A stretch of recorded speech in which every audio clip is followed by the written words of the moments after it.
Hello. Hi, everyone. It is Monday night again, the very last Monday of July. Oh, my God. I know. I don't know where July went, possible? but yeah, it is possible. My hair's doing something funky today, but oh well.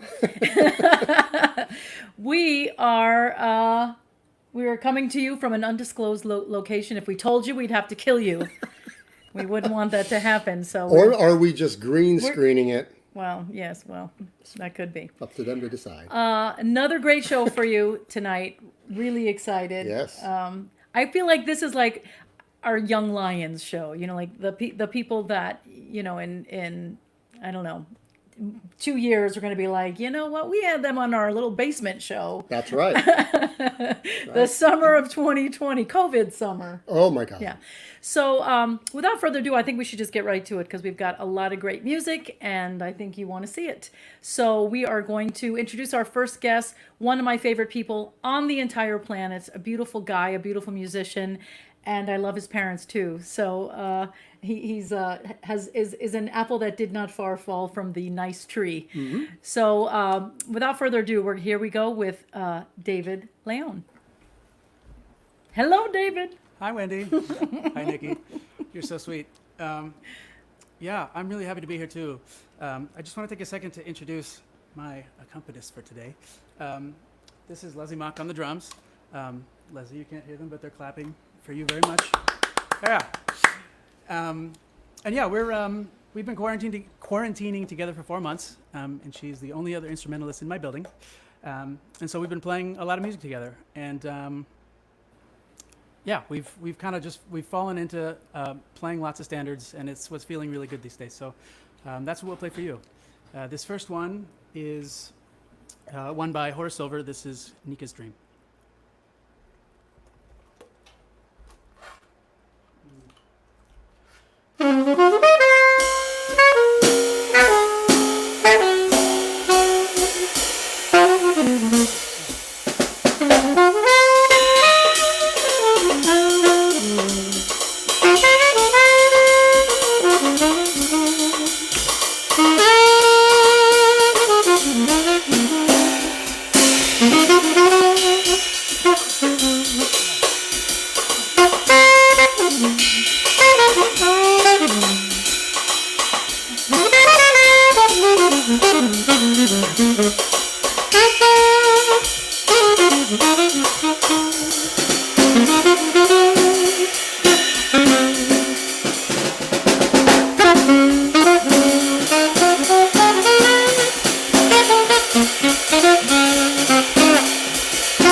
Thank you.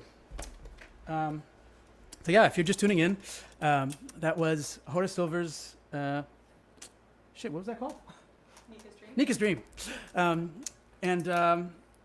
Yeah, so I think next up we'd like to play a ballad for you. And I feel really personally attached to this ballad. It's just one of my favorite songs that I've ever heard. And it's by Thelonious Monk. It's Thelonious Monk's Round Midnight.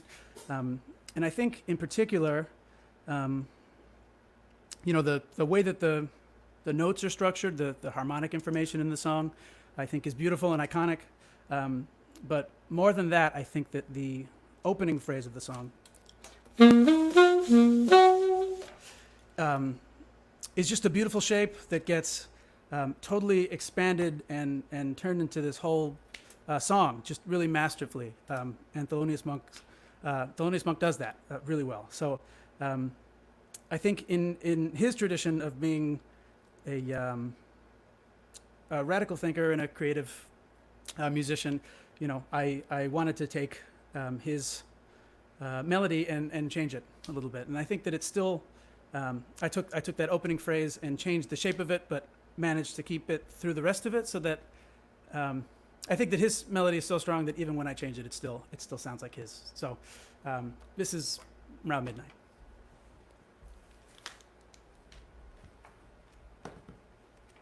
One, two, three, four.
Are they there? Are they there? Can they hear me? Yes, of course. Thank you. And I will say, you know, I really appreciate everybody who's listening. I'm sure you all have thought about this, but these live stream concerts are very challenging for musicians who are used to people being in the room. You know, we're having a great time, but it's so strange to play to the walls, you know. It's just a way of life, and it's not easy. But yeah, so I think we'll close out. We'll play one more, and then I'll come and I'll talk to you guys. Oh, this is another one by Thelonious Monk. It's called Well You Needn't. Enjoy. Oh, I just saw Joe Donato show up. Well, Joe, if you're still there, I have a story about you that I was hoping to tell on this. Anyway, see you in a bit.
Loving so it. good.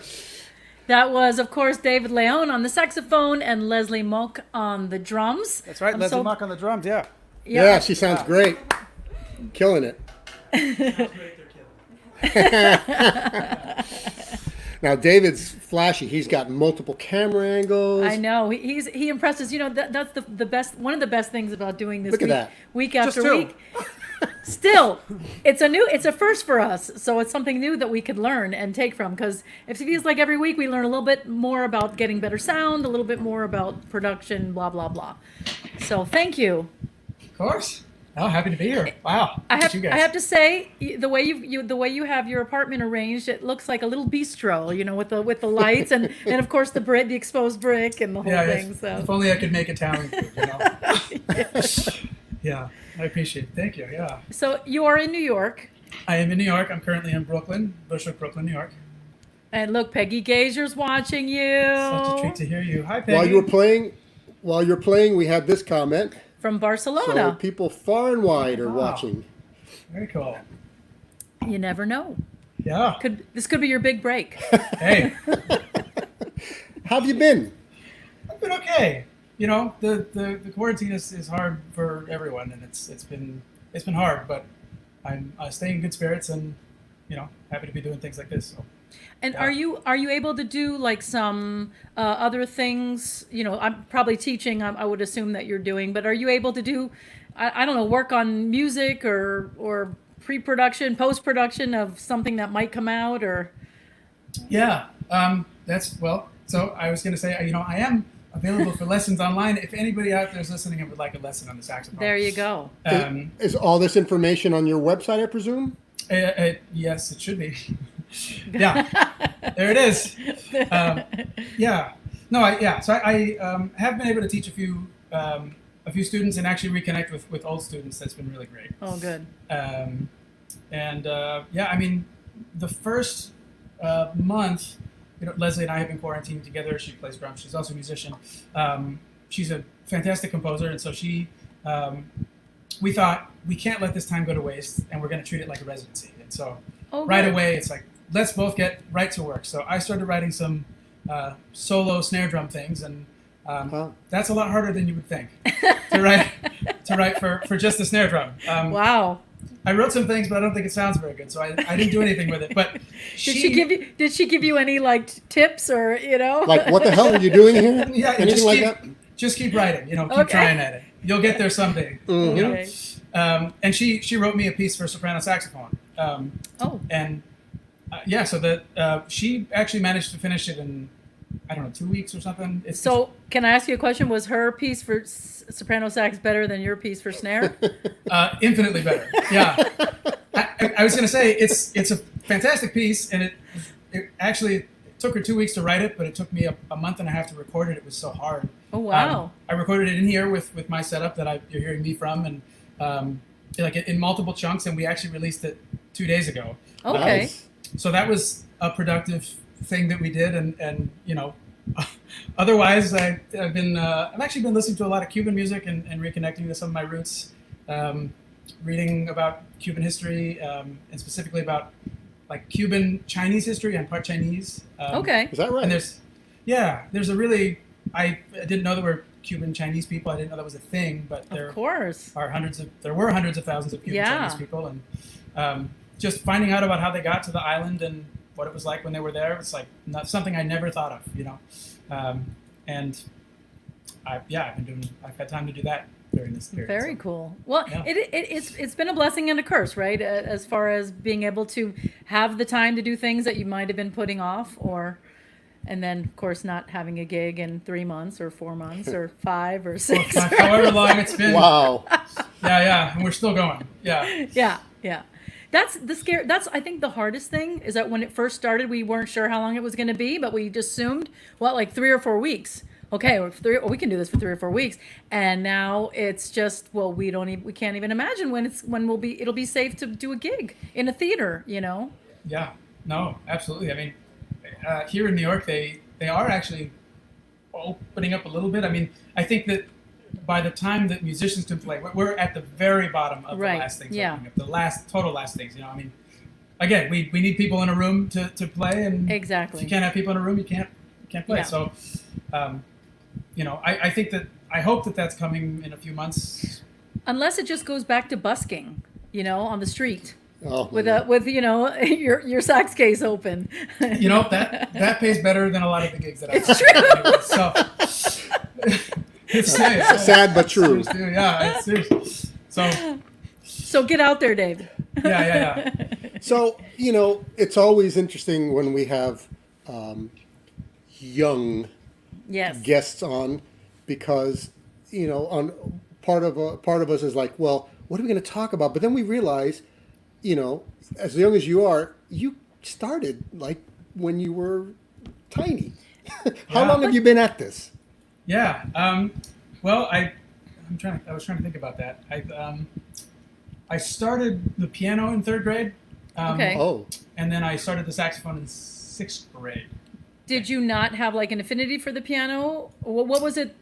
I loved the piano. Okay. So I saw Joe Donato, and I don't know if he's still there, but I was going to tell the story about Joe Donato. Tell him. I actually haven't told many people the story because I was only remembering it as I was looking at the photos that I sent you. Okay. Yeah, but I was just my uncle is a musician, and he we used to like play on drums and stuff together, and play to records and to music, and so he, as a birthday present, said, I'm going to fund your summer camp, and I wound up going to the Young Musicians Camp. Okay. That would have been 2nd grade or something. Wow. And shortly thereafter, I started taking piano lessons, and I kept playing, and I really liked it. And then I had to go into middle school. And when I got to middle school, It's the band. I was going to join the band, and I had the option of being. I was in the jazz band instead of the concert band, and I had the Yeah. option of being either the 5th piano player in a jazz band of 60 or 70 people, or anything else. And Right. so I chose the 22nd saxophone player instead. But I only chose the saxophone because that summer at the Young Musicians Camp, I was in Joe Donato's ensemble, and Okay. he taught me how to play what I now know as a C blues on the piano. Okay. Ah. While he was showing me how to comp, literally chord by chord, he would go, put your fingers here it is. He would play with the band and me, and then he'd go, okay, you're going to switch, and then put my fingers on the next place, and then he would play again. And I just thought he was the most astounding thing. It's like, this instrument is so incredible. Whatever he has in his hands Yeah. is the coolest thing I've ever seen.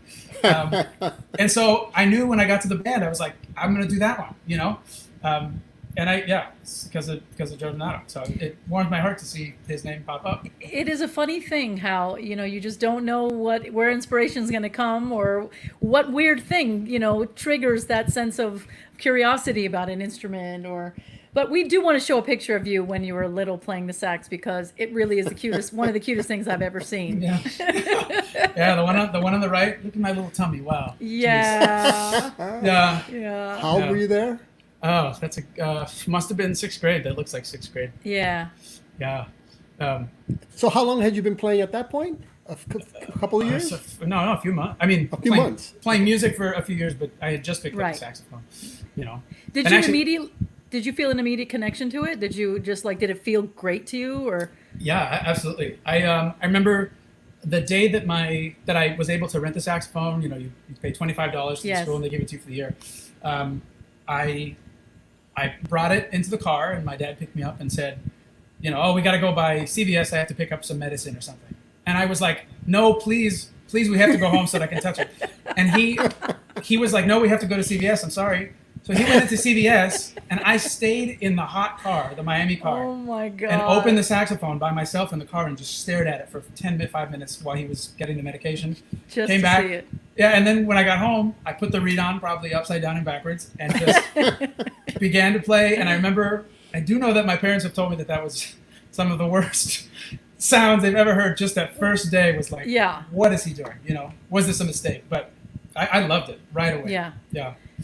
That's just amazing. That's so fun. Oh Yeah. yeah. So here's a picture of you with Ira. And Yes. is that high school or you think that's still? Or is that the camp? This is still middle school. So this, Okay. yeah, this might have been, I went to the camp twice and I think like a year apart or something. So maybe I was 7th or 8th grade here, but I really wanted to, I knew he was Ira Sullivan. I hadn't met him yet. And, Look, here you go. He's still hey, watching. Joe. Absolutely always. To you, Joe. And you know, I think that particular day I brought my baritone saxophone because everybody else was playing alto saxophone and tenor saxophone and the smaller horns that are easy to carry. And I thought, if I play baritone, surely I can get in, you know, or whatever. Yeah. And I was just walking around like late and lost on the campus. And Ira wound up seeing me, this little kid with this gigantic, you know, case and saying like, oh, hey, are you lost? Do you need help? And I said, yeah, I'm just going up there, you know. Actually, I was afraid. Oh, I'm going up there. Will you help? You know. And he goes, here, I'll help you out. So he grabbed it and he took it up the stairs for me. Oh wow. And he's like, where are you going? I was like, oh, it's just it's Volpe 235 or whatever. And he goes, Volpe 2, that's across the way. That's Oh, across my the lake. gosh. You're on the total other side. You know, so and that was how we met. And then we wound up talking for another 10 minutes because he carried it for me all the way Oh my across gosh, that's the- great. the way. Yeah. So the first year you did that camp, you did it as a piano player, and then that second year you came back as a sax player. Yeah, Yeah. That's very Yeah. cool. Yeah. I love it. And the connection with jazz, how did that come about? And did you feel it immediately? Yeah, well, I think I mean I grew up playing like classical piano, and my dad would have, or my parents would have, at that time, Smooth Jazz Love 94, 93.9 Sure. on the radio. So that was the jazz that I heard, and Right. Mhm. and I think when I joined the jazz band, I thought, well, because the beginning band was the beginning band, and when I went in, I was able to get into the jazz band, which is the next step up or whatever, because I'd already been playing.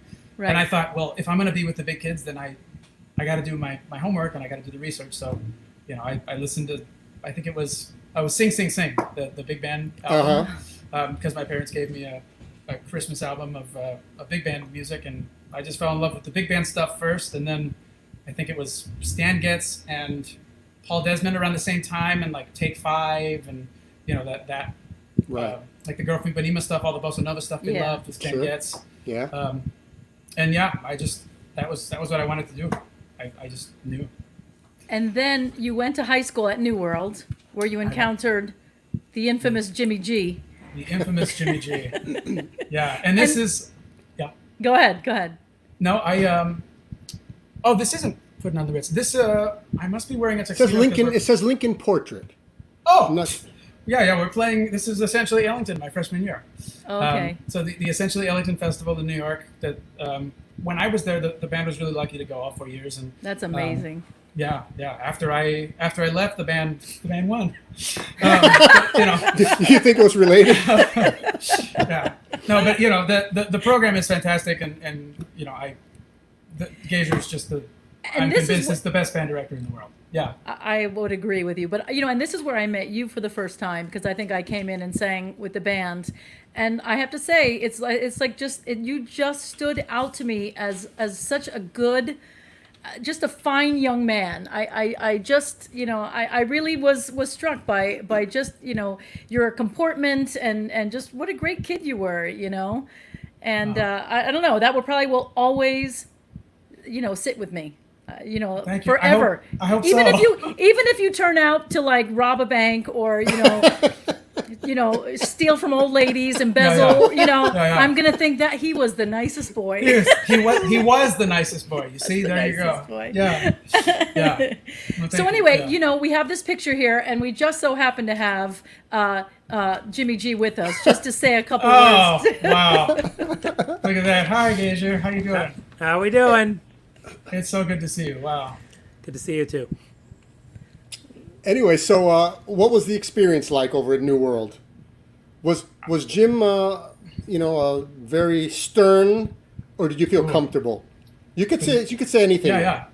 No, I mean, I'm not lying. I felt totally comfortable. I think that Gager is a it's like a rare breed of teacher where you feel like he's your big brother in that way. It's like but it's still, but I knew that you wanted me to do better, and I was never like, oh, he's my brother, I can slack. But I also felt like I could be comfortable enough to really take what you were telling me and not not like I have a problem with authority, but. I have to say Yeah. that I was always really amazed by Jim, because whenever I would see him with you guys, or with the high school group, I always felt like that he was everybody thought he was super fun, but when it was time to work, they knew, like, okay, Gager is serious right now. We gotta do what we gotta do. Like he really was able to toe that line of being fun and then being tough when it it needed to be tough. So Yeah, and I think I even remember the first year that we went to essentially Ellington. I think that the band was strong, but there were some like just interpersonal conflicts, or there was some drama going on or something. And the week before we went, everybody was really nervous because it's a big deal to go. And I don't know if you remember this, because you probably do. You had us. You were like, today for jazz band, we're just gonna talk. And I had some friends in the band, but I'd never really thought to hear everyone's perspectives and what was on their mind and why is that bothering them. And I think that ultimately the music benefited, because there's no music without a social context, and we were making that music. But you started that, you led that, and I think that a lot of the other band directors that I saw there too, as much as they love their students, I always got the feeling that some of them are more militant and like, this is the way you play big band. And the students, there's a disconnect there between the students and the teachers. But I don't know. I never felt that personally. I had a great time. I learned a lot. Yeah. well, Jim did send a video of you playing Oh, at gosh. essentially Ellington. Jim, you want to set this one up? Yeah, sure. I actually stumbled upon this through the recent kind of essentially Ellington, the virtual festival, and seen that there was a few more videos online than I had realized. So I stumbled on this one of New World Jazz Band playing Perdido.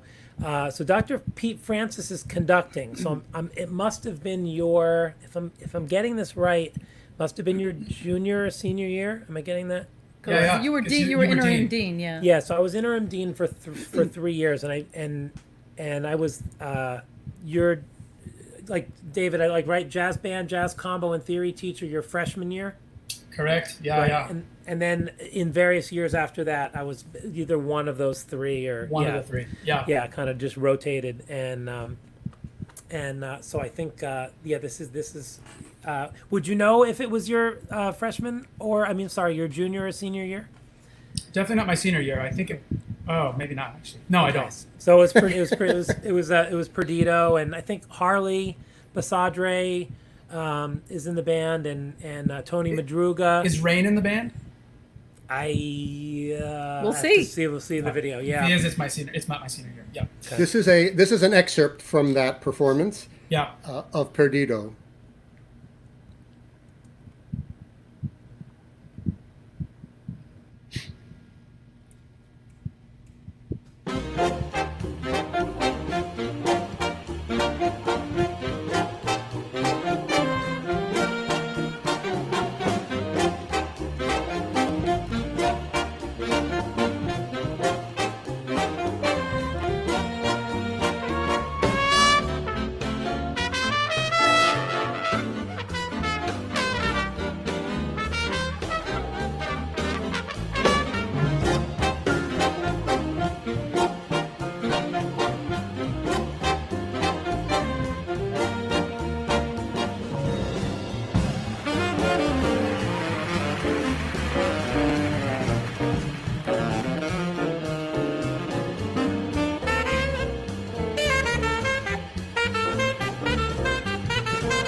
Wow. That's Memories? Does it Yeah, bring back yeah. memories? I was listening back and saying, wow, I remember how much I used to love. I mean, I love Troy Roberts now, but I remember how much I used to adore him playing tenor then too. Like, I hear it. Crazy. That is so great. Well, we just wanted to say hi to Yeah. Jim and share a couple of moments with him and talk about New World. Can I throw just a quick kind of 2 cents in? I mean, course. since it's the David show here, I just wanted to just, as from a teacher's perspective, David was not just such a great, a kind of, a stellar musician to work with, but he really, really, really was one of the very, very best students that I've ever had. I've had, I'd say maybe 4 or 5 students over the course of 20 years that were that demonstrated the kind of enthusiasm and I'm not even going to say cooperation because David would challenge me and I like that. So it's just, but it really showed me that he always, Was you want, engaged. exactly. You don't want to say something to a student. You don't want to say to a student, up is down and down is up, and then they say, Right. okay, like yeah, whatever you say, I agree with you. So it was always, David. I see it in guest artists that we've had an opportunity, to come to the school. There's a great line in the Ken Burns jazz series where Dave Rubeck is talking, and he goes to Turkey and he hears people playing 11/8 time, and his comment is just like, they're playing an 11/8. Why don't I learn to do that? And he just runs in. So in other words, anybody can be enthused. Anybody Right. can be excited, but it's an enthusiasm that leads to the pursuit of creativity. And anybody can be thrilled. I mean, you can just be excited. It's just Right. excitement that leads You to got to do action. something with it. And Sammy Nestico was the same way. And the reason I talk about the guest artists is because when you observe an artist, they're not necessarily talking about what it is that they do. But you watch a Leonard Bernstein or something like that, you hear him talking about, the music. But we have it like, so Sammy Nestico came to, and you just see Sammy's just talking about his music, and you hear the enthusiasm verbally, you could just hear him. So it was David was always like that, and certainly still like that. It's to be excited about something and then for it to lead to this kind of action and this kind of, it's very, very thrilling for a teacher, because what a teacher really wants to do is facilitate creativity. So all we can do is just give little nuggets, and the worst case scenario is the nuggets fall on the floor. And sometimes the nuggets, they receive the nuggets and they just say, great, this is a nugget, and they explain the nugget and they get Right. An A- or whatever. but to take something, you don't want formulas spit back at you. You want Right. to explain a theoretical concept or to show a recording, and then that to have led to some new pursuit or something. And I think David just represents that ideal as well as any student that I've ever had. There you go. That's really Jim sweet. Gazier. Thank you. All right, we're gonna let him go so we can hear more about your music and what you've been up to since high Jim, school. I mean, Thank you so much for coming on. My pleasure. I'll Yeah. stick around. You're the All bomb. right. Yeah, that's Oh. just Jim great. Gazier, Jimmy G. Flesh. Wow. Uh-huh. Man. So, this is the thing. Like, you are still young. You made a joke when I sent you the thing. Send us pictures of when you were young. You're like, I'm young. What are you talking But- about? Yeah. You've done a lot. That's the cool thing. You started the weekly jam and concert series at the Fish House. You've been doing that. You've been in innumerable groups. So you want to talk a little bit about kind of some of the stuff that you've been involved in? Maybe we'll listen to some clips as you're talking. Sure. Yeah. Well, I since you mentioned the Fish House first, I think this is a great way to say it. By the way, I got to jump in here and say that as we were showing those pictures of you with the band, Melinda writes, David looks exactly the same. It's true. But you know what? The reality is, it's not that long ago for you. High school for you was. Yeah. A little long. Yeah. It was 6, yeah, 7 but years ago. Still, exactly not so long. Yeah, exactly. Yeah. But Yes, Jim is Yeah. so awesome. so talk to us about the Fish House. Oh, I was. I'll say just really quickly that. The Wednesday night gig was sort of happening with Papa Joe, and I took it over in 2012, we know now because we've seen it 4 years that Angela Rivero, the owner of the Fish House, Yes. is one of the most generous and kind people on the planet. Absolutely. What a great support. Absolutely, and for the artist community, for the community of Miami, but for the artist Yeah. community of Miami in particular, I can't thank her enough for letting me run that night on Wednesdays and giving me a shot, and just continuing to support that, especially as it started changing. It started where I was just playing by myself, calling my friends, and having the David Leon something every week. Right. And at a point, I still wanted to play, but I wanted to meet all of the people who have since become my mentors, all the people who were playing in Miami at the time, writing original and creative music, and just really trying to do something different. So I called all those people and said, hey, will you play with me? And they also said yes. And, Wendy, you're one of those people. Gazier was one of those people. And I don't know. I'm just really grateful that Angela gave me that opportunity, that she let me do that, because it really it shaped gave me. you. You said that it gave you a chance to play with your mentors, but it also allowed you to become a mentor as well, because a lot of the students started coming and jamming, and you always allowed, for that, and really encouraged everybody, which was just beautiful. Yeah, and I just want to say too, since Melinda's coming on next, up until a month ago, I think I was still booking the Fish House every Wednesday, even That's from afar. It's a pain, but it was for what the mission was, and making sure that Good music. that good music was happening Wednesday, and that gig didn't turn into somewhere where people weren't listening and didn't care, and the people who played Right. just took Right. it for granted. Yep. It just became too hard to do from here, and I am so thrilled that Melinda's taken it over, and she's played there a ton of times before, and knows the place and knows Angela, and she's the perfect fit to Yeah, keep she the is. thing going. Definitely. Absolutely. Well, we have a again, an excerpt from you performing on your 21st birthday. 21st birthday. And that was just what, like 3 years ago, David? Just the other day. That was 5 years ago at this point, but yeah. Oh, Oh, he's a wow. whopping Yeah, yeah, yeah. 26. Damn. Yeah. Let's give this a little look.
Yeah. Yeah.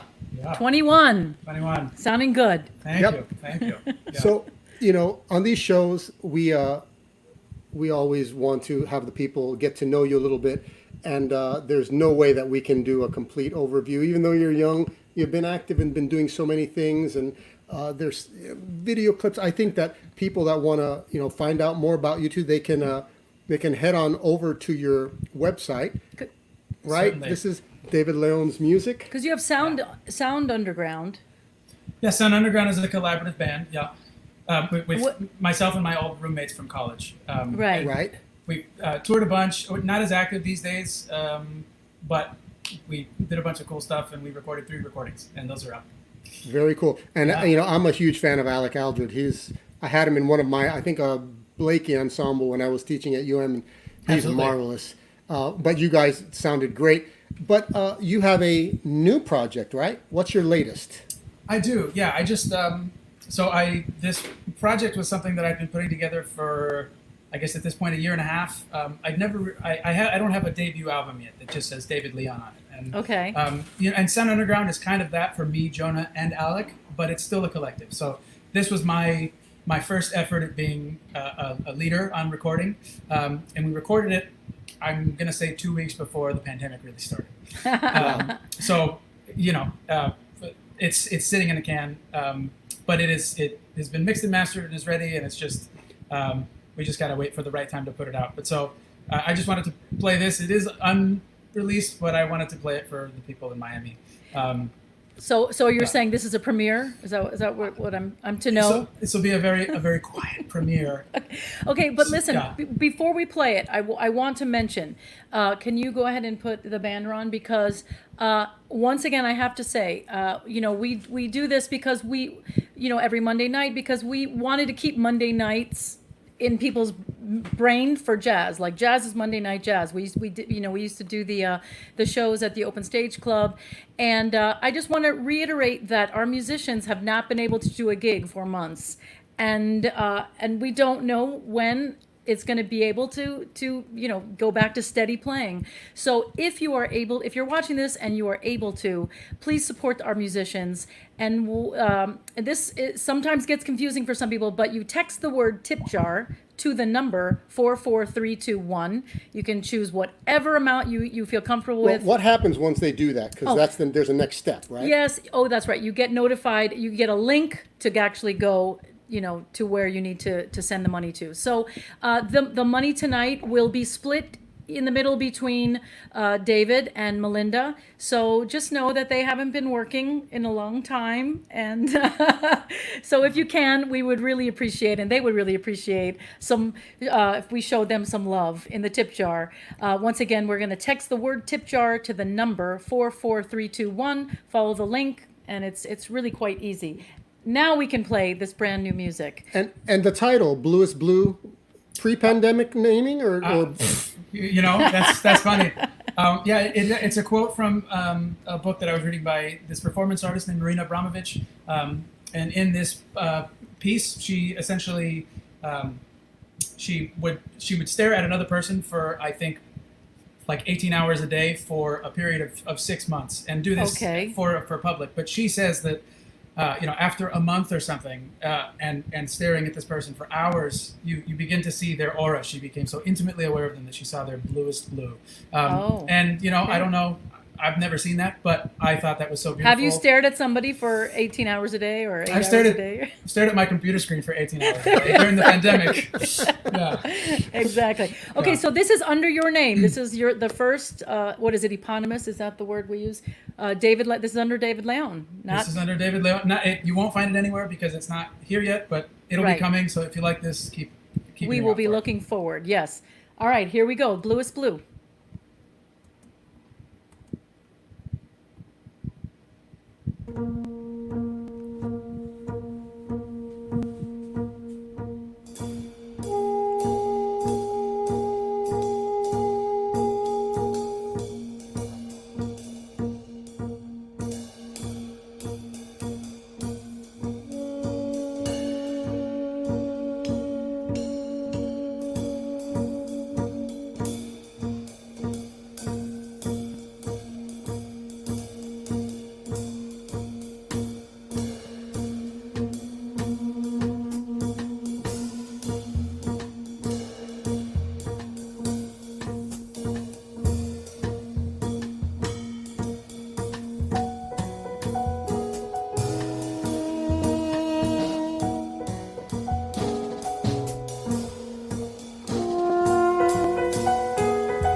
Very cool. Thank you. Do you have I have to just say, do you have a favorite sax? I mean, do you? Probably alto. Yeah. Okay. I think it's the quirkiest. Although this quarantine I've gotten really close to the soprano. Okay, good. So Well, we Yeah. cannot wait to hear more from you, and we are so happy that you graced us with your music, thank you. and always fun learning more about people. So, Yeah. No, thanks to you too. Thanks to the Miami Jazz Cooperative for having me. Everyone who's watching, thank you. and Thank you. We'll be looking for that the completed project. You think that'll be soon, or well, Let's see. Yeah. like everything else? Like everything else. Fingers yeah. crossed. You'll There definitely you go. know about it if you're looking for it, though. Super. And just once again, they can go to your website. My website works. Yeah. Keep track. All right. Yeah. Thank you so much, David. It was Thank a pleasure. you. Yeah. All right. See you soon. have a great night. Good night. So, Be safe.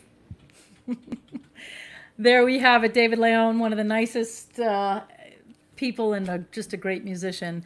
So on to our next guest. Yes. Okay. Well, I've known her also since she was in high school, and I got the pleasure of actually being at FIU at the same time that she was at FIU. And she's just burning it up. It's really exciting to see the stuff that she's up to and what's going on with her. So we're going to bring her on, the amazing Melinda Rose Rodriguez. There she is. Hey, y'all. Hey there. Oh, Oh, yeah. Don't you even worry about it. You're going to be singing now. So. yeah, but let me. There you go. This for you guys. Okay. How you guys doing? We're okay. We're just we just loved that last segment, so that was awesome. Great to see you, David. Great to hear Yeah. you.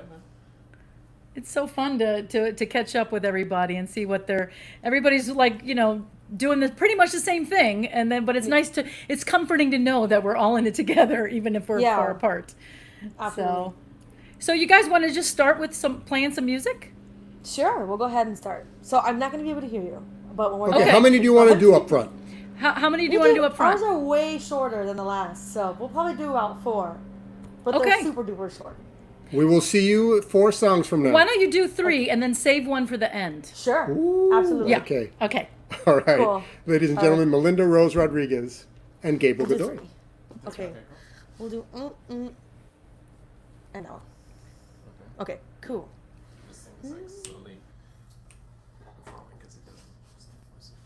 Cool, Jimmy Howell.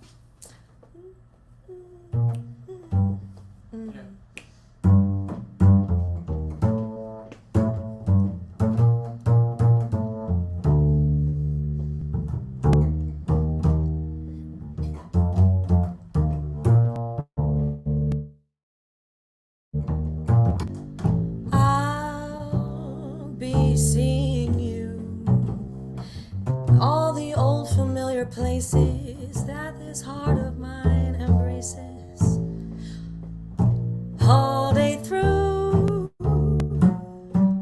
In a small cafe, the park across the way, the children's carousel, the chestnut tree. Hey, and the wishing well, I know I will be seeing you every lovely summer's day, and everything that's light and gay. I'll always think of you that way. I'll find you in the morning sun, and when the night is new, I'll be looking at the moon, but I'll be seeing you.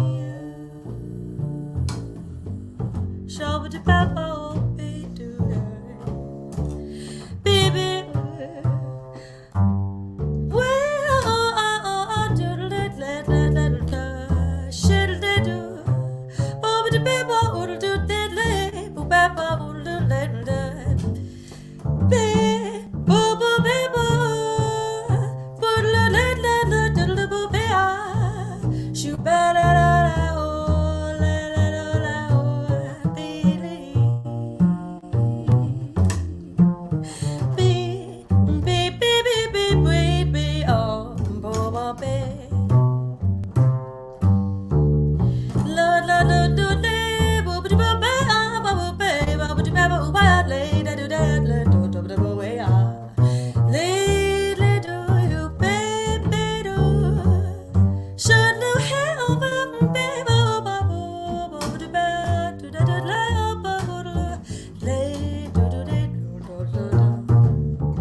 I'll be looking at the moon, but I'll be seeing you.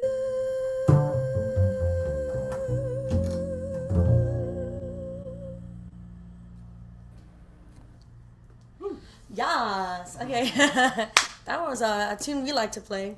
A very well-known standard called I'll Be Seeing You. And this next one, we're going to be playing a beautiful ballad. I heard by the great Nancy Wilson, and it's just such a great ballad. So we're going to go ahead and play it. Okay, cool. Oh, I'm just doing it. Okay, so.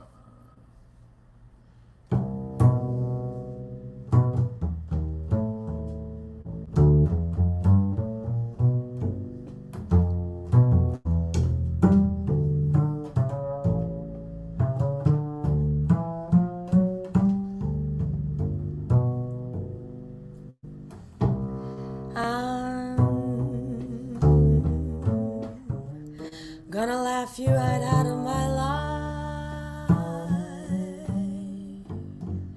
Laugh and forget this affair. Guess I was foolish to care. So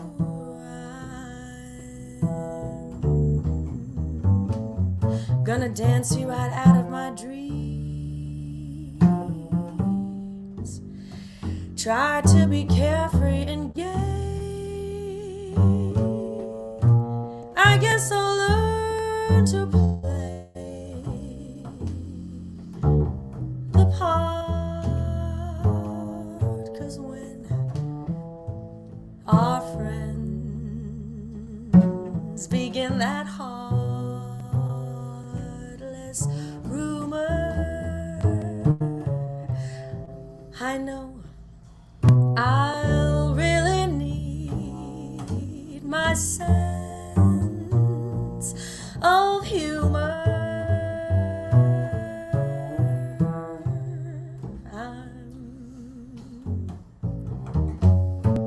I'm gonna laugh you right out of my life.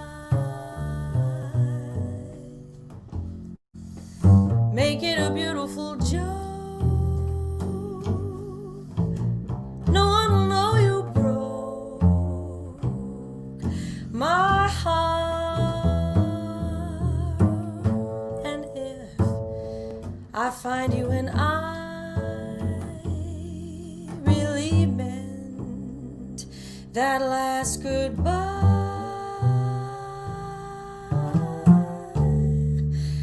I'm gonna laugh so hard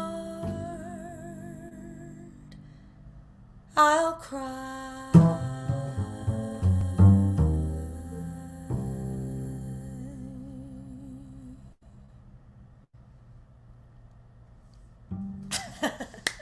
Great. Now that you're all depressed, this last one was actually a tune I wrote quite some time ago when I was a freshman in college. And I wrote it about a boy and a TV show that I really like. So, in short, you can go ahead and ignore that. Oh, sorry, go back. You know what? That ending. I don't think we did that. No. Okay, go ahead. Cool. Short ending. Cool. Sure. Sorry, this is the tune I wrote back my first year of college about a boy You want to actually and a TV show. pull it up on your phone? And what? And yeah, I like to write songs that make me laugh, make people laugh, and yeah. So this is one of them. You want to hear? I mean, yeah, a little bit.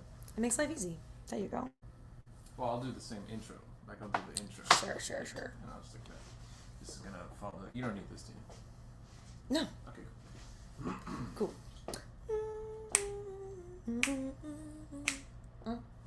Two. 2, 3, 4.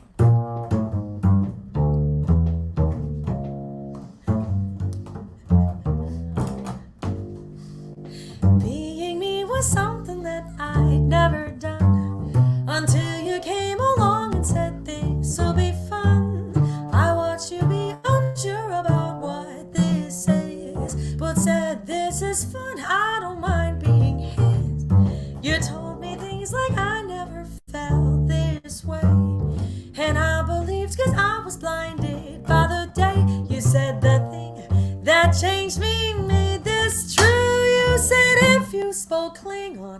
learn it for you. Why does it matter, you say? Well, it's the nicest thing that any boy has said my way. Live long and prosper, I do. Just know that if you spoke Klingon, I'd learn it for you too. But then you went and played me like this was a game. And I know that men and boys are all the same. Because of this, I hope you know that you will pay for not learning Klingon for me.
Nicest thing that any boy has said my way. Live long and prosper, I do. Just know that if you spoke Klingon, I'd learn it for you too. But then you went and played me like this was a game. And I know that men and boys are all the same. Because I hope you know that you will pay for not learning Klingon for me. Oh, yeah. Thank you so much. That is Melinda Rose Rodriguez. Hold on, I can't hear you yet. And Gabriel Godoy on the bass. Thank you, Gabriel. You sound fantastic. We appreciate. I'm a fan of anyone that writes a jazz song based on Star Trek. I know. Crazy. You're a sucker. Thank you so much for doing that song. Our setup is not as I know, we had advanced a, as David's. you know. Well, you guys sound great. And Melinda, it seems like I just saw you, but you've done so much since I just saw you, which was probably a couple years ago. So I know you went away to get what it was the last thing I knew was that you went away to get your grad school on, and then all of a sudden you're like on TV and this whole thing. So you're doing it. It's so exciting. Yeah, grad school was not in the stars, but it ended up happening against my will. No, I'm just kidding. It ended up happening, and I'm lucky that I had the opportunity. And I just been rolling with the punches. And you know what? It's what a jazz way to live, right? I mean, yeah. Whatever comes your way, you're just going to take a swing at it and go, which is great. So did you enjoy the experience of grad school? I mean, I know it was like in a remote part of the world for you. What was that like? It was. Talk to me. The school was great. The faculty was great. The people were great. That was, it was amazing getting to be there. Again, in my mind, I never thought about going to school again on purpose. Right. But I'm so happy that I did. The location was interesting. Yeah. You're a little and far for from you the city. for you being away from your family, and that's a big deal. Yeah, I was not used to it. I did my first year at NEC in Boston, but then moved right back home, to do some family stuff. So just the thought of leaving again, especially with such short notice and way farther than before, that was right. And it was colder. a challenge. But yes, oh my God, what is a polar vortex? What does that even mean? So. Pretty much. My front yard was corn, my backyard was corn, and my neighbor was corn. Wow. Do you even like corn? No. You know what's funny? I don't even like corn like that much. So how long were you there? Oh, that's great. I was there for 2 years. And so you started singing when? Man, I started really taking it. I think it was when I was in 5th grade. I was in a little production at school of Annie Jr., and I was obviously Miss Hannigan. And that was like the Typecasting. first time. Yeah, exactly. Right.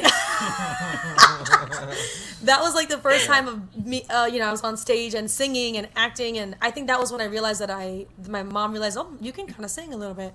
And so that's kind of where it got serious. So maybe middle school, I went to magnet school and started doing the choral programs. But that's probably, maybe 5th grade is where it got serious. You were in my just life. like, I could do this. That's it. Yeah. I just knew how good I had a broken leg, and I was gonna get, my understudy was gonna take my part, and I was like, no, this is my part. And so I did the play with a broken leg, and at the end, I remember the last night, the principal was like, I just want to let everybody know Ms. Hannigan has been doing this whole week of shows on a broken leg, and everybody clapped for me, and I just remember that feeling was the feeling that I would chase for the rest of my life.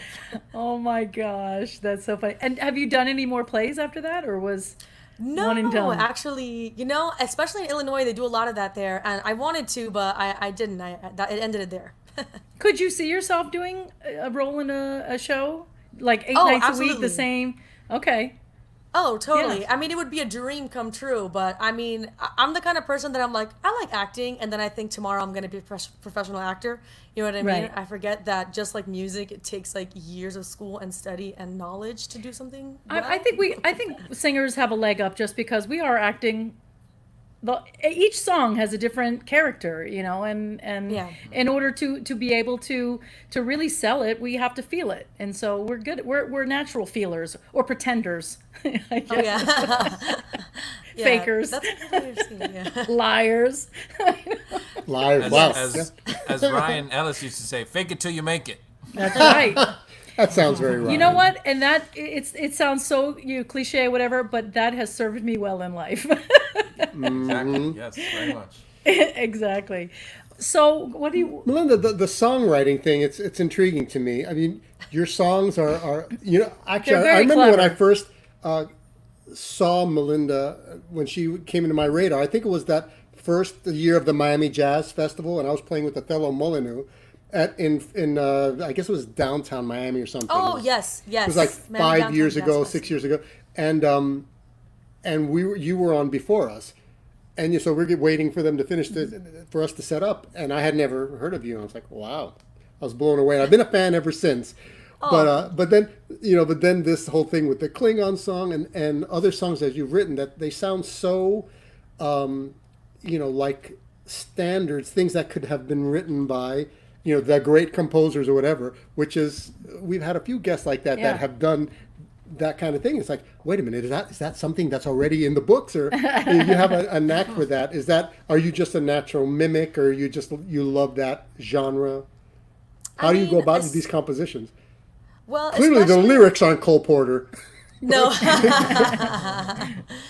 Well, I mean, getting into this music, I mean, I had a great teacher, Lisa Ann Lyons. She was always like every lesson, she would, give me 5 new tunes. And like, it came to the point that in the end of my, career at school, I was learning almost like 6 tunes a week. Just even if I wasn't like, super in-depth changes or whatever, I was getting 6 new melodies in my head to this kind of set of like, ice cream changes, if you want to call Right. them, you know what I mean? And like building that sound in my brain to where when the lyrics came, they always came with the melody. So, for example, the Klingon song came, if you spoke Klingon, I'd learn it for you. Super, super diatonic. And I just, I spent a lot of time like, oh, this is not cool enough. This is not hip enough. And I was like, wait, but it's like the thing that I like. I like to hear it. I like to sing it. And Yeah. I like to write music to it. So I just didn't like shy away from those doors opening in my brain, and just like started taking very specific instances like that. That was a real thing that someone had said to me, and just turning it into good music. Usually I like to think in song titles, because That's I how remember I when do I was too. Yeah, when I was a student at Mac, in my high school, I didn't own a real book, and I kind of was just learning what jazz was, and I would just open the real books and just skim the index for songs that sounded like they would be fun, or that I had seen like the title somewhere or heard somewhere, and just started making copies. And then Right. at the end of my school, I had a 5-inch binder just full of tunes that either I knew, wanted to learn, or just by the title of it. So I Right. thought, man, that's probably the most. If I want people to sing my music, the title has to be like, man, what's this gonna be about? So that's So is that kind of song? where Is that song? It's Not You, It's Me. Is that one of yours? it is also one of mine. Yes. Okay, I would like to play that because as I was listening to it, I was wondering who's this by, and I'm like, Wikipedia, Google. I'm like, I'm pretty sure she wrote that. and Wendy's like, that sounds like something that she might have written. So I did. Yes. I stole the the verse. because I Right. thought Right. it would be so funny, and it was like a perfect way to set it up. So, but I did. and steal that's from the verses I I Wish You Loved, right? Yes. Yes. But so the verse is going to happen, but then the song after that is Melinda's Is song, mine. and this is a perfect example of one of those songs where you're like, wait a minute, who is this? Which sounds familiar, but But so cool. yeah, great. Oh my God, you're in this one.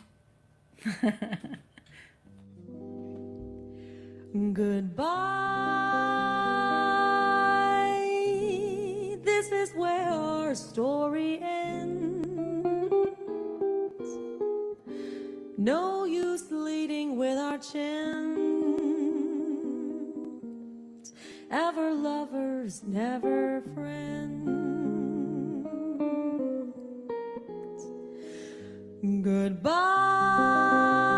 Goodbye. Let our hearts call it a day.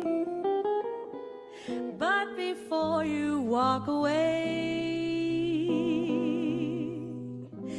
I sincerely want to say, can't say that I didn't enjoy the time we had.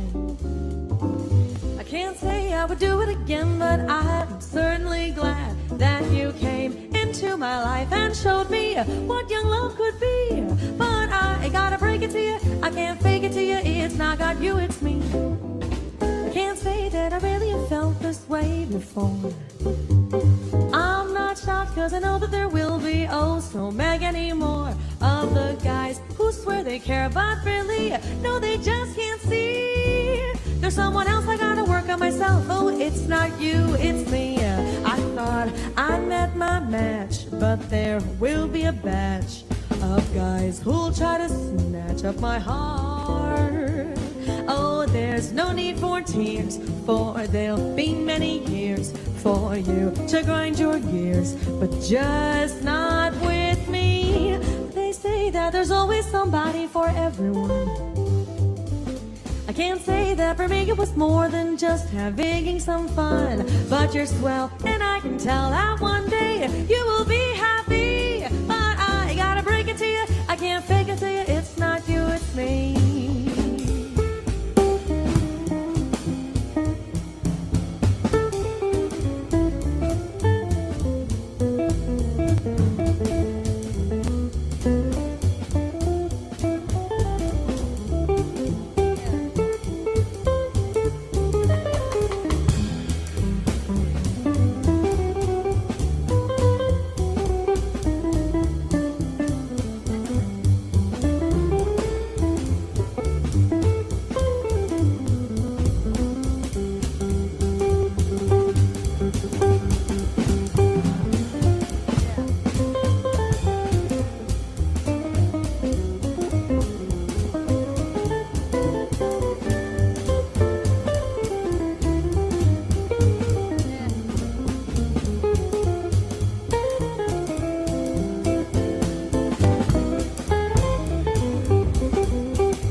Lit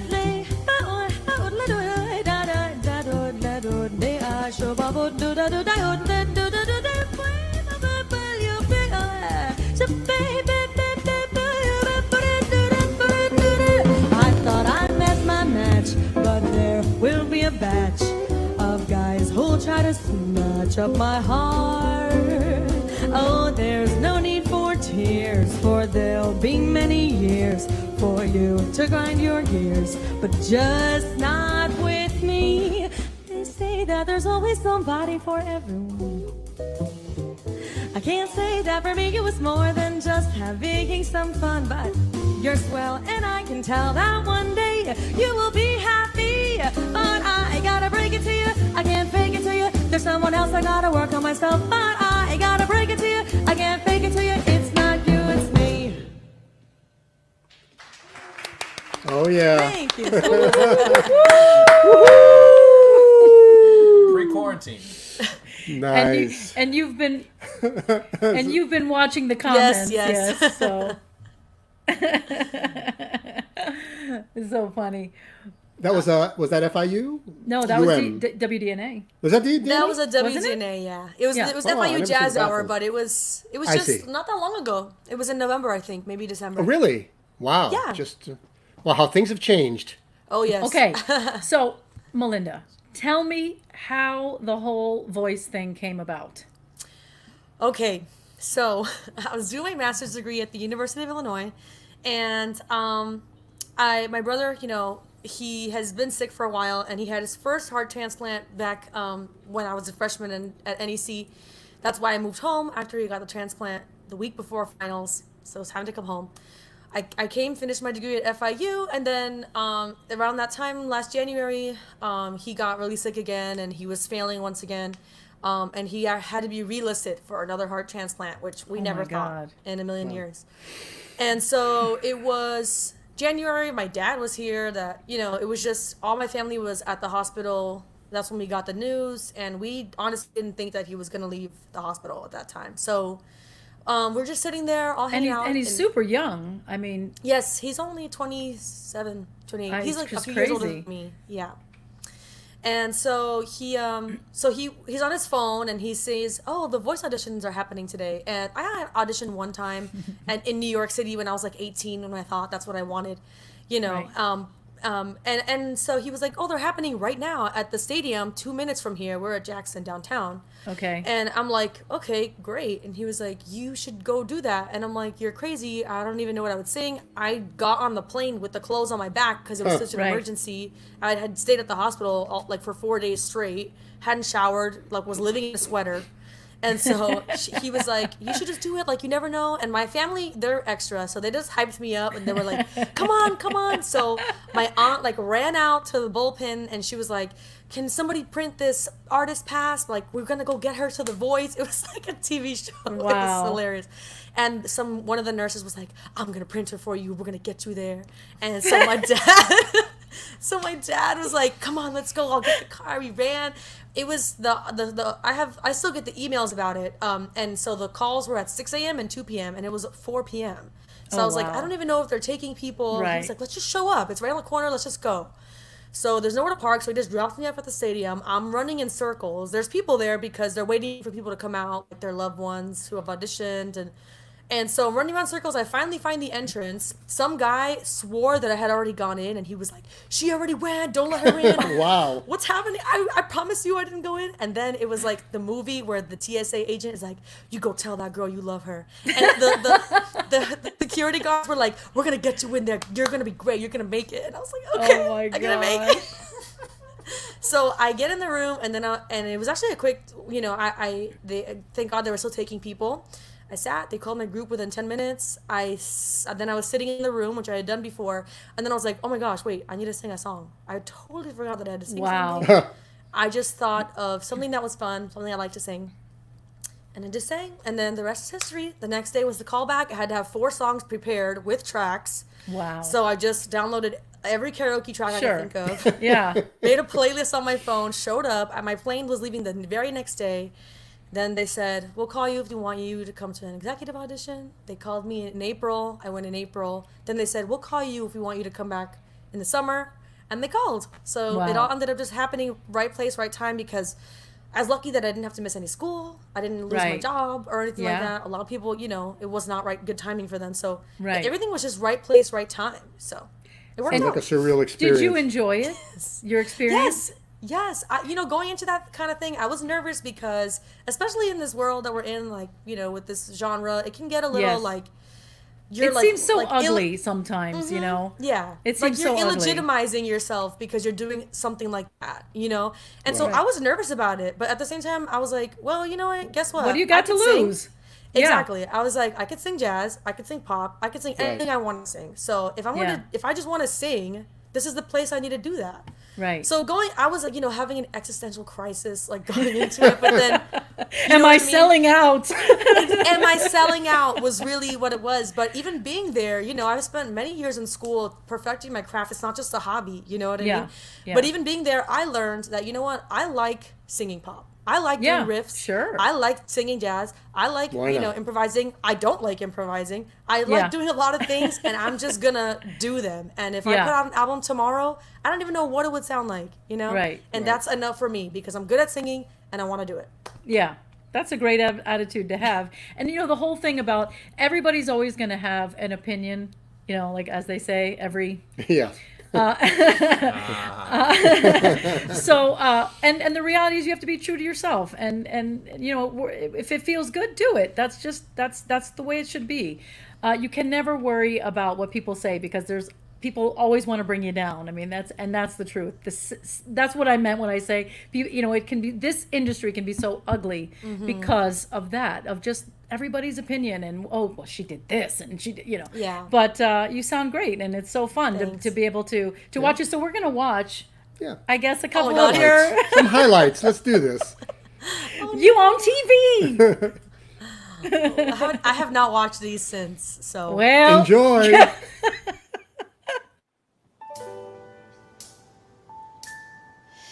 I see trees that are green, red roses too. I watch them bloom for me and you, and I think to myself, oh, what a wonderful world. Yes, girl. Colors of the rainbow, so pretty in the sky, Yeah.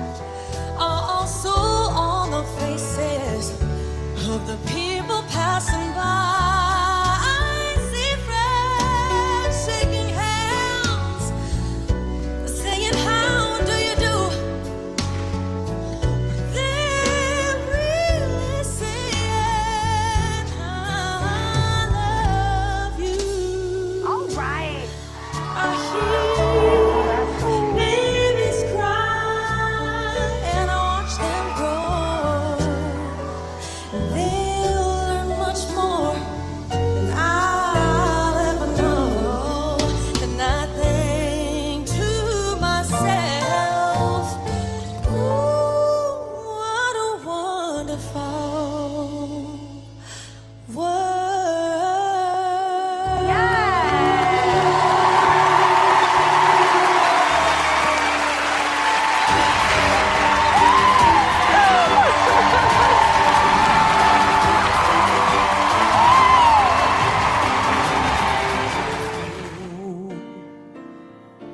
You must think that I'm new to this, but I have seen us all before.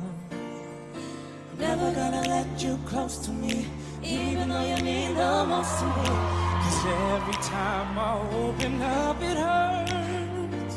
So I'm never gonna get too close to you, even when I mean the most to you. In case you go and leave me in the dirt. 'Cause every time you hurt me, the less that I cry. Every time you leave me, the quicker these tears dry. And every time you walk out, the less I love you. Baby, we don't stand a chance. It's sad, but it's true. I'm way too good at goodbye. Way too good at goodbye. I'm way too good at goodbye. Way too good. And I know you're thinking that I'm heartless. No, no. I know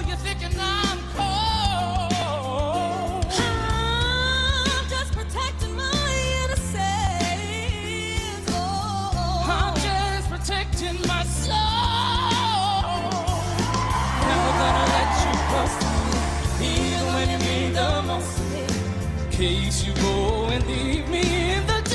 I'm way too good at goodbye. Too good at goodbye. I'm way too good at goodbye. 'Cause every time you hurt me, the less that I cry.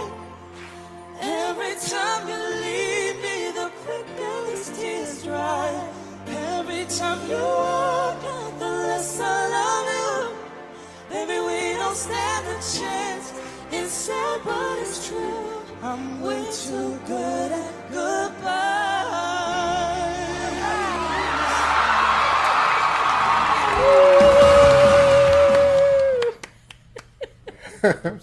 Wow.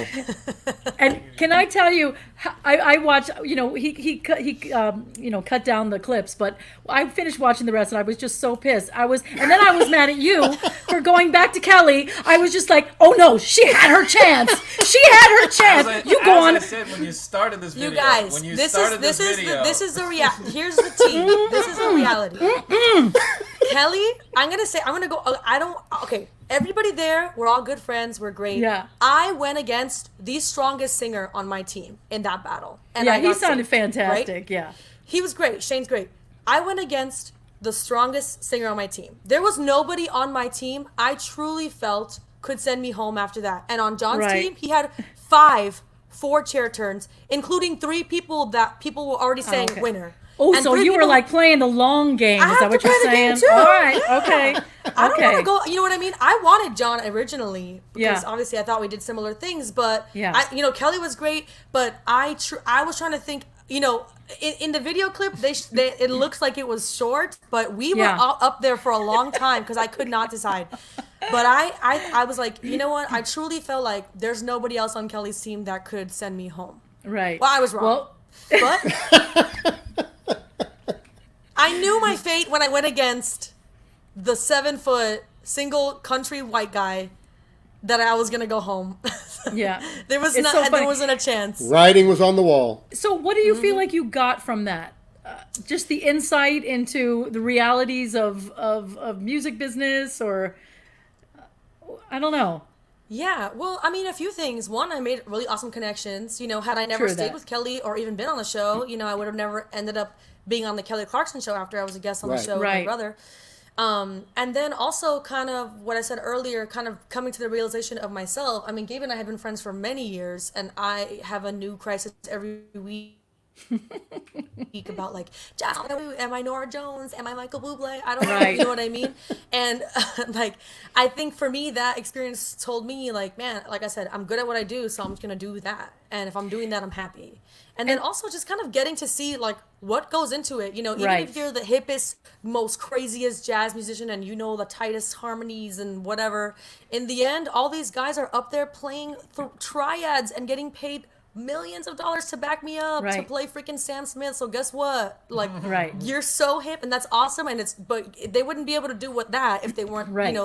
didn't have the other side of things. So just kind of putting it all in perspective for me, I guess. And I do think the cruelest thing about the music business is this idea that you have to choose. Like, if you don't pigeonhole yourself, then you have no chance of making it because, you have to throw everything into, all of the promotion and this because you're this kind of artist. But the reality is we're so much more than that. The influences, that you've had in your life, they're not just jazz and they're everything. And that just kind of like goes into the melting pot. That's what, so you're all the Latin music and the pop music and the jazz, and it becomes jumbled up into who you are, and that's great.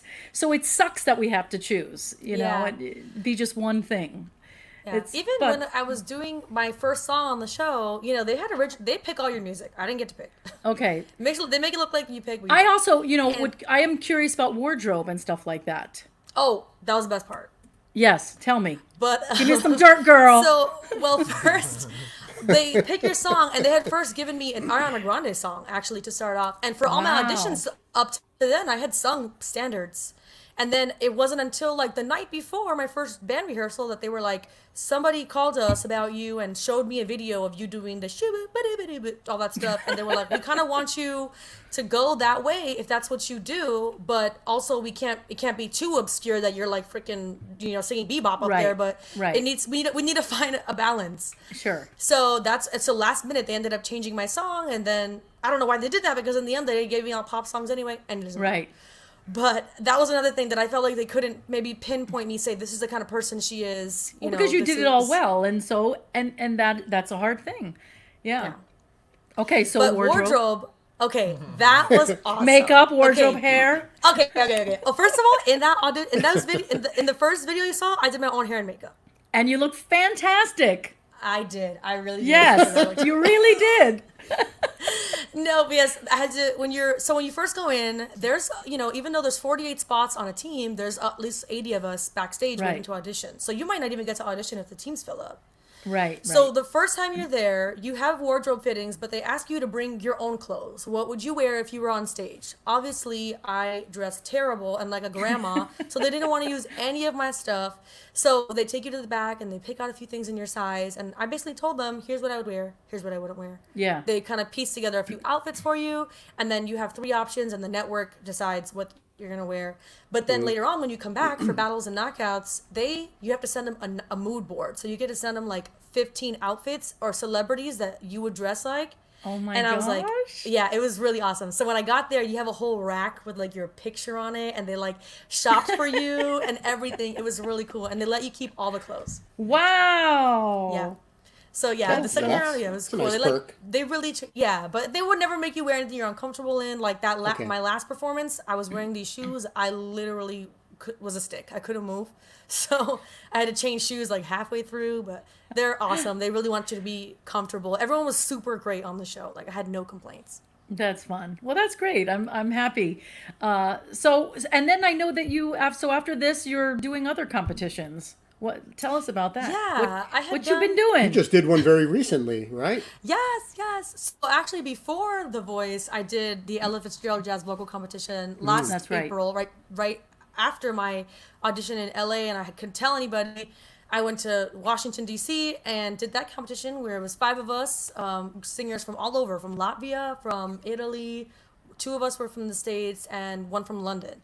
And they all had come from all over to do this competition. And I really didn't think I had a chance of winning, but I ended up winning that competition, first place, and then came back, went back to school, and then did The Voice. And then right after I came, was my elimination was aired, I was selected as a finalist in the American Traditions Vocal Competition, which is a competition of 9 different genres. So you have to sing.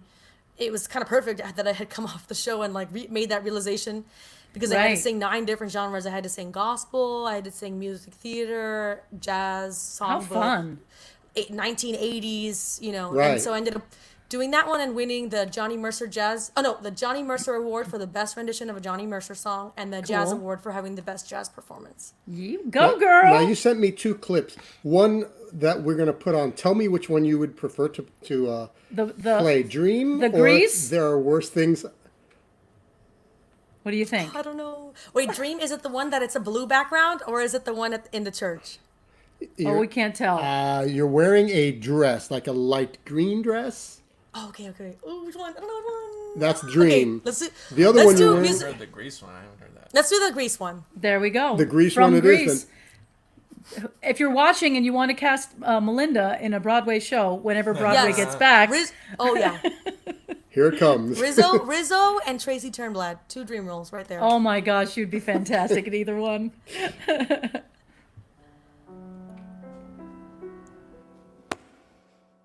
There are worse things I could do than go with a boy or 2.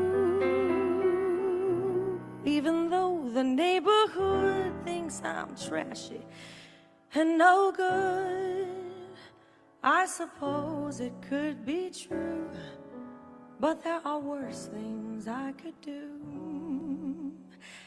I could flirt with all the guys, smile at them and I bat my eyes, press against them when we dance, make them think they stand a chance, then refuse to see it through. Well, that's a thing I'd never do. I could stay home every night, wait around for Mr. Right, take cold showers every day, and throw my life away on a dream that won't come true. I could hurt someone like me out of spite or jealousy. I don't steal and I don't lie, but I can feel and I can cry. A fact I'll bet you never knew, but to cry in front of you,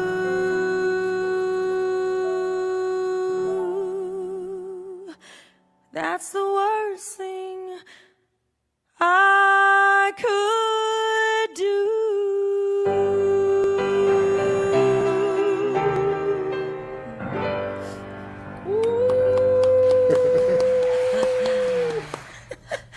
You know, I have a special place in my heart for that song because when I was in high school, that was like my theme song. You know. Oh yeah. every show that I had, that's what I sang. You know. So it's kind of funny. It's a great tune. Yes, that's my go-to karaoke song. And then Is that when right? I found out about this competition, I didn't have a lot of time to prepare. You have to send recordings of these 9 songs, so I just tried to take from what I know. But yeah, it's cool because you can do this. Like, you can do it again next year, especially if you're, if you didn't win or place or anything like that. Right. Well, you get, all you wannabe singers out there, go ahead, do it. Yes, check it out. I want to say one thing before we have you guys play again. I want to just mention again, if you would put up the banner, all of these musicians have not had a gig since mid-March. April, May, June, July. This is the last Monday of July. It's really, really important for us to, help them, survive, because we don't even know when. Well, you're starting to do stuff at the Fish House. You want to talk about that for a second? What Sure. happens?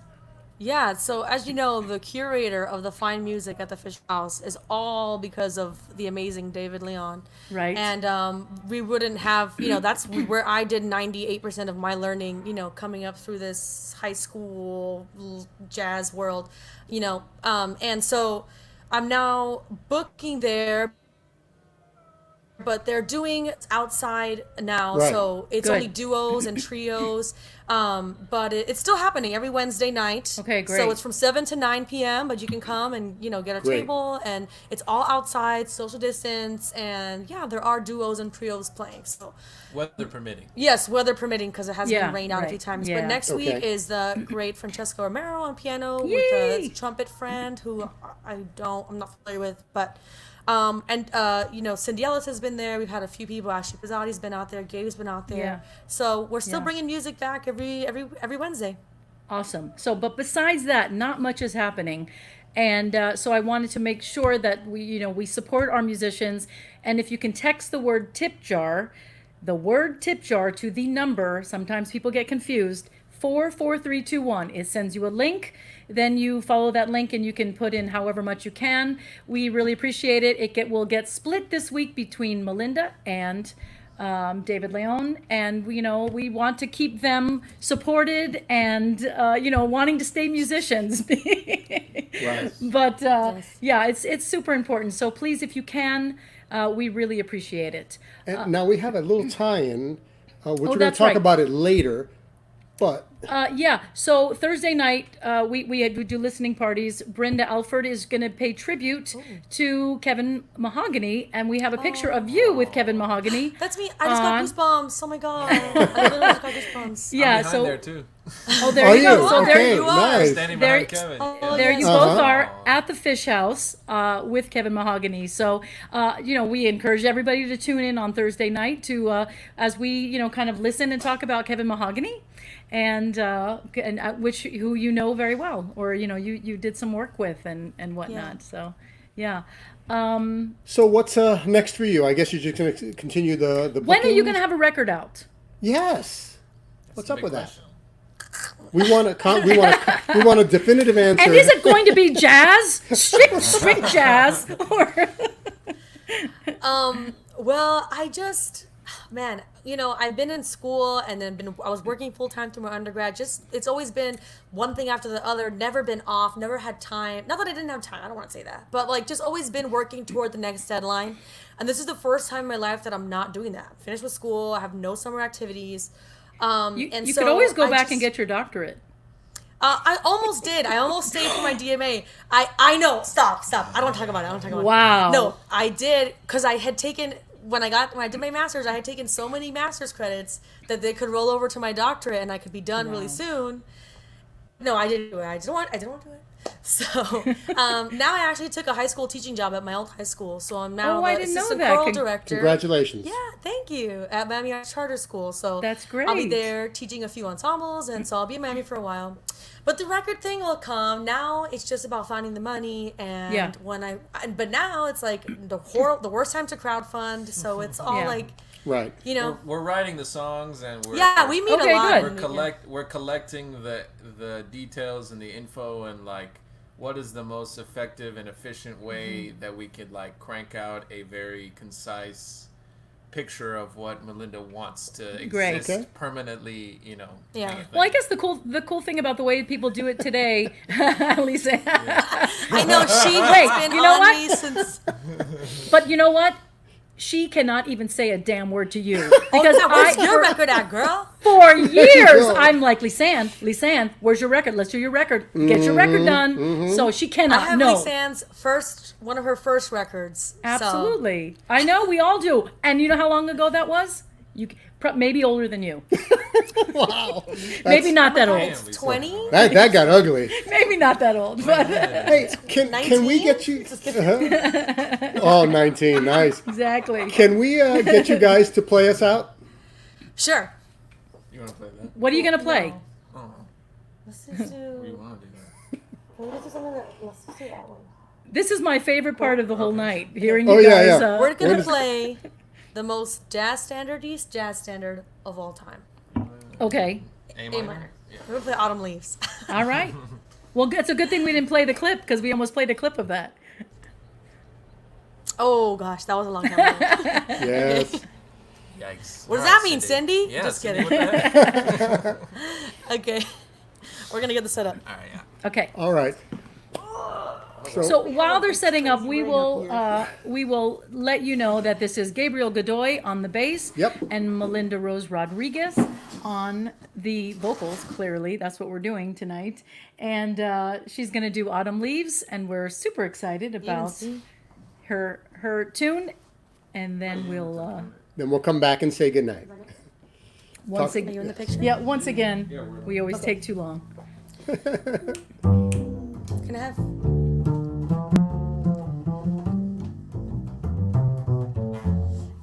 Can you play? Is that fun? Yeah, you play. Cool. I'll do that thing. Okay.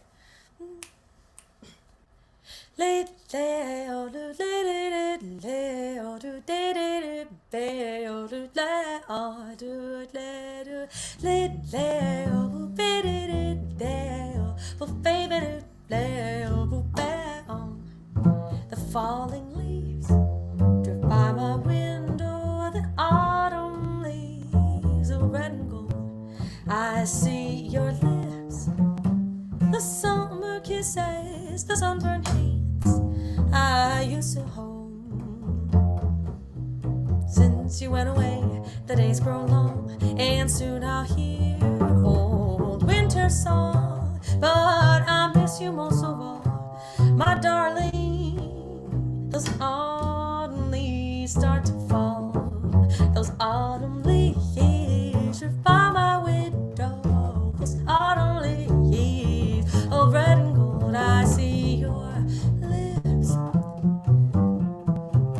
summer kisses and the sunburned hands I used to hold since you went away. The days grow long and soon I hear old winter song, but I miss you most of all, my darling, when autumn leaves start to fall.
Drift by my window, the autumn leaves are red and gold.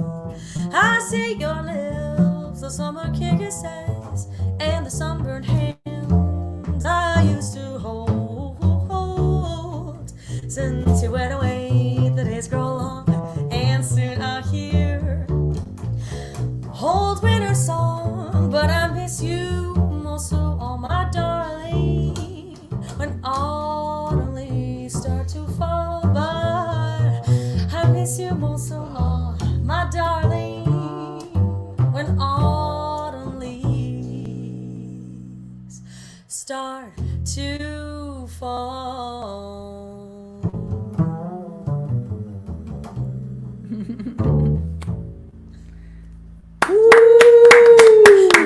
Melinda Rose Rodriguez, Yeah. Gabriel Godoy. Thanks so much, Yeah. guys. Hey, I got to tell you, it looks like you were singing into a miniature Death Star. Yeah, kind of, right? Hey, thank you and Gabriel so much for joining us and giving us an insight into your life and your career. And you will let us know when your record comes out, if it ever comes out. Yes. Or you drop us I will just need money. So there you go. Exactly. No, it's true. We all need help. That's the whole point. Go there. Your website is Yes. melindarosemusic.com, so you can always keep up with what's going on. I know on Instagram it's Melinda A with an extra A Rose. Yes. Right. So that was hard. I had to search for that, and so that's important. So follow her. So you know what's going on. Go to the Fish House on Wednesday nights, and we look forward to keeping up with you and seeing what's new for you. Thank you so very much.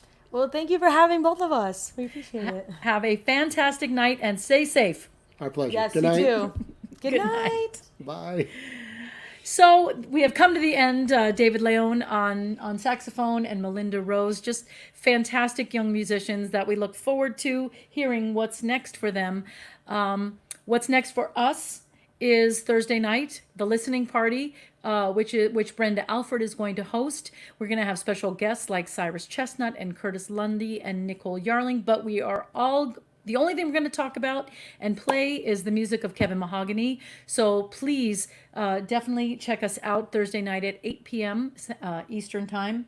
And next Monday, we will be back. This is exciting. We'll be back with the Gold Coast Jazz Society, South Florida Jazz Organization, and Sunshine Jazz Organization. It's been my dream, honestly, to link and do something all together. So we're all going to host for at least the month of August to see how this goes. And we are going to present Carlo Magno Araya. If a lot of you guys have been in town for a lot of years, he has been drumming with either the Araya Orta quartet, or he played with Mad Romance. He's played with everybody who's come out of Miami, and he's done his own thing right now. He's the head of a fantastic jazz program in Costa Rica. Yep. So he's going to come on and talk He talk just to had us. a major success with the jazz band over there in Costa Rica, so he's going to talk about that. And so we have decided to move it to one person a night so it doesn't go so long every night, every Monday night. So we're going to see how that goes. But we thank you so much for joining us and for, supporting us, supporting jazz, supporting live music. It's really important. And hopefully we've made your week, your night a little bit better. We hope you stay safe. We hope you are happy and have a great summer. Here we go. Good night. We'll see you soon.